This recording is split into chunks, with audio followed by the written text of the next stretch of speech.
മതത്തിന്റെ പേരിൽ നമ്മുടെ രാജ്യം വിഭജിക്കപ്പെടുകയും തുടർന്നുണ്ടായ സംഭവങ്ങളുടെ മുറിവുണങ്ങാൻ ഇനിയും 78ാമത്തെ സ്വാതന്ത്ര്യദിനം ആഘോഷിക്കുമ്പോഴും പൂർണ്ണമായിട്ടും അതിന്റെ മുറിവുണങ്ങാത്ത ഒരു നാടാണ് ഇന്ത്യ. വിഭജനവും കേരളവും എങ്ങനെയാണ് കൂടുതൽ അറിയപ്പെടുക എന്ന് ചോദിച്ചാൽ, ഇന്ത്യയെ വിഭജിക്കാൻ കാരണക്കാരായ ഒരു പാർട്ടിക്ക് ഇന്ത്യയിലെ ഒരു സംസ്ഥാനത്തും ഇല്ലാത്ത അത്ര സ്വീകാര്യത ലഭിച്ചിട്ടുള്ള ഒരു സംസ്ഥാനമാണ് കേരളം എന്ന് നമുക്ക് പറയേണ്ടതായിട്ടുണ്ട്.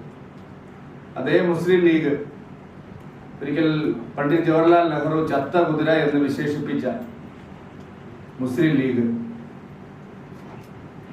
സ്വാതന്ത്ര്യത്തിന് ശേഷം ആദ്യമായി കേരളത്തിൽ സന്ദർശിക്കാനെത്തിയ നമ്മുടെ ആദ്യത്തെ രാഷ്ട്രപതി ഈ നഗരത്തിൽ ഒരു ഇലക്ട്രിക് പോസ്റ്റിൽ ഈ കാണുന്ന പച്ചക്കൊടി ഏതാണ് എന്ന് ചോദിച്ചപ്പോൾ മുസ്ലിം ലീഗിന്റെ കൊടിയാണെന്ന് പറഞ്ഞപ്പോൾ തന്റെ ഗൺമാനോട് വണ്ടി നിർത്തി, ഡ്രൈവറോട് വണ്ടി നിർത്തിയിട്ട് ആ കൊടി അഴിപ്പിക്കൂ എന്ന് പറഞ്ഞ ചരിത്രം നമ്മുടെ കേരളത്തിൽ. ആ പാർട്ടിക്ക് ഇവിടെ വലിയ സ്വീകാര്യത ലഭിച്ചിരിക്കുന്നു. മുസ്ലിം ലീഗ് ഇവിടെ ഒരു സെക്യുലർ പാർട്ടിയാണ്. കേരളത്തിൽ സെക്യുലറിസം എന്ന് പറയുന്നത് ഇവിടുത്തെ പ്രധാന രാഷ്ട്രീയ കക്ഷികളുടെയും മാധ്യമ നിരൂപകന്മാരുടെയും സാമൂഹ്യ സാംസ്കാരിക നായകന്മാരുടെയും ഒക്കെ വീക്ഷണത്തിനനുസരിച്ചുള്ള ഒരു മതനിരപേക്ഷതയാണ്. അവർക്ക് ഗാസയിലേക്ക് നോക്കാൻ കണ്ണുകളുണ്ട്, ബംഗ്ലാദേശിലേക്ക് ഒരിക്കലും അവരുടെ കണ്ണുകൾ എത്തുന്നില്ല. അവരുടെ കാതുകൾ ബംഗ്ലാദേശിലെ ദുരന്തങ്ങൾ കാണുന്നേയില്ല.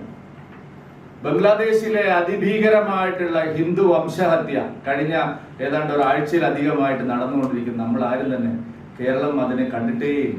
ഇവിടെ മെഴുകുതിരി ജാഥകളില്ല, പ്രമേയങ്ങളില്ല, സാഹിത്യ നായകന്മാരുടെ സംവാദ സദസ്സുകളില്ല, ബംഗ്ലാദേശിനെ കുറിച്ചുള്ള ഒരു വരി കവിത പോലുമില്ല.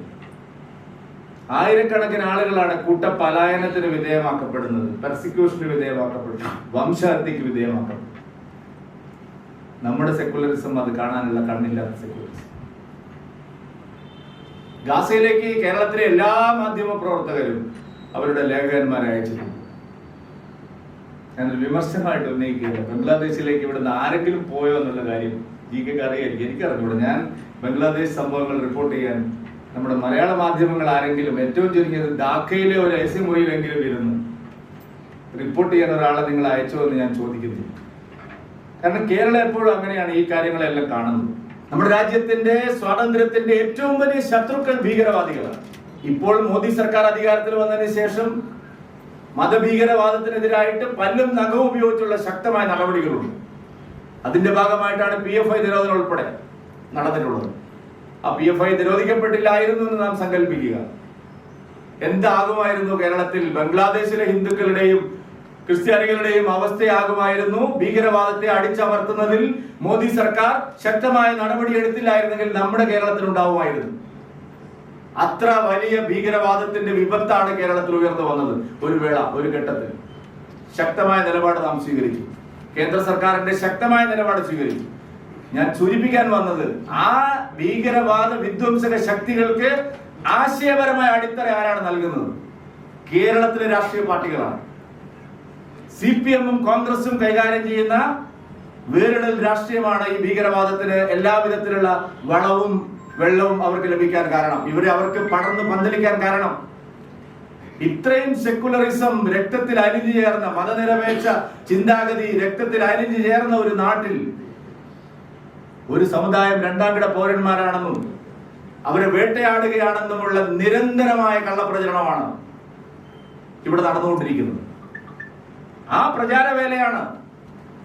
മുസ്ലിങ്ങൾ വേട്ടയാടപ്പെടുന്നു, അവർ രണ്ടാംകിട പൗരന്മാരാണ്, അവർക്കിവിടെ സ്വാതന്ത്ര്യമില്ല.